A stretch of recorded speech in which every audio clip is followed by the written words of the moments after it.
দিদি আগের দিন মেকআপ ভালো ছিল? হ্যাঁ, খুব ভালো ছিল। সব ঠিকঠাক একদম? একদম সব ঠিকঠাক। আচ্ছা, আরেকটা জিনিস যেটা জানার ছিল সেটা হচ্ছে যে আমার কাজ তো তুমি দেখে বুক করেছো, তো সেখানে ফোনের কাজের বেশি ভালো ছিল নাকি সামনে থেকে বেশি ফিনিশিং ছিল?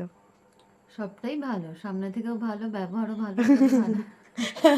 না না, মানে কাজের ব্যাপারটা ফোনের কাজের থেকে, মানে কাজ দেখেই তো অবভিয়াসলি সবাই বুক করে। একদম। তো এবার সামনের ফিনিশিং আর ফোনের ফিনিশিং, কারণ তুমি আগের দিন বললে। সামনের আর ফোনের একই, মানে কোনো এডিট করা কিছু নেই।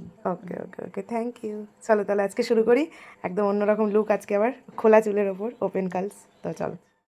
দিদি আজকে তো সেকেন্ড ডে, কেমন লাগলো? খুব ভালো লাগলো। আজকে একদম অন্যরকম হয়েছে। একদম যেরকম বলেছিলে তার সেরকম কি হয়েছে? হ্যাঁ, আমি তো বলিনি কিছু, তুমিই করেছো। মানে বা কালস টালস রেখে, আর আমি শাড়িটা হ্যাঁ। একটু নিউ ডিজাইনে পরালাম, কারণ শাড়িটা একটু ঘুরে ঘুরে যাও। হ্যাঁ, শাড়িটা একটু নতুন ডিজাইনে পরালাম যাতে আজকে যেহেতু রিসেপশন, সো দিদির নয় মানে যাচ্ছে, তো ওই জন্য আর কি এইভাবে রাখা। আর একটু কালসটা দেখিয়ে দিই। কালসটা বো করা হয়েছে, হেয়ার দিয়েই বো করা, সো এই হচ্ছে ফিনিশিং। তুমি হ্যাপি? ভাল লাগলো তো আমার কাছে সেজে? হ্যাঁ, একদম। দুদিনের মধ্যে কোনটা বেস্ট? আজকে thank you thank you thank you so much.